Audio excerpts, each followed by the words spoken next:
Баршаңызға қайырлы күн достар. Бүгін таразыны қажет етпейтін, барлығы тек пияламен өлшенетін биік дәмді айран қосылған пирогтың рецептісін ұсынамын. Видеоны соңына дейін тамашалаңыздар.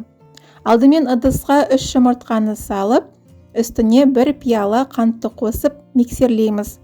Шамамен 2 минуттай миксерлеуіміз қажет. Массамыз осылай 3 есе ұлғайып ағару керек.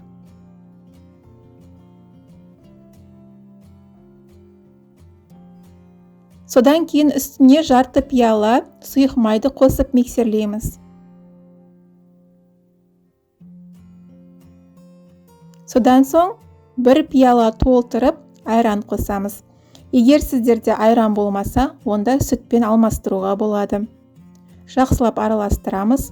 Алдын ала 53-тен өткізілген 2 пияла ұнды саламыз. Содан соң 10 грамм қамыр қопсытқышты қосып, барлығын түйіршігі қалмайтындай етіп миксерлеп аламыз.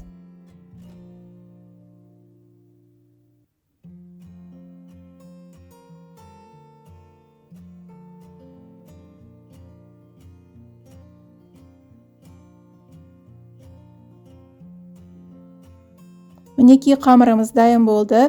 Қамыр қатты сұйық немесе қою болмауы қажет. Осындай видеодағыдай консистенцияда болу керек.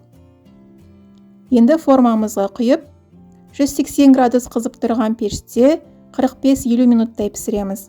Менің формамның диаметрі 20 см. Бұл пирогты 20, 22 немесе 23 см формада пісіруге болады.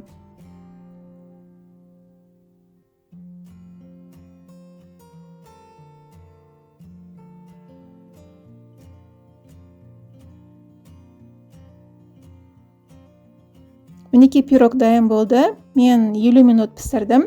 Ортасы жақсы піскенін білу үшін осындай ағаш таяқшаны салып көреміз. Егер таяқша құрғақ болып шықса, онда толығымен пісті деген сөз. Енді суыған соң формасынан босатамыз. Достар, бұл рецептпен кекс пісіруге де болады. Өте дәмді болып шығады. Видео ұнаса, рецепт ұнаса, лайк басып, пікір қалдырып, менің арнама тіркеліп қоюды ұмытпаңыздар.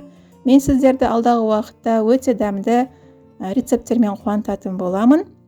Ас болсын, сіздермен бірге болған Мөлдір. Сау болыңыздар.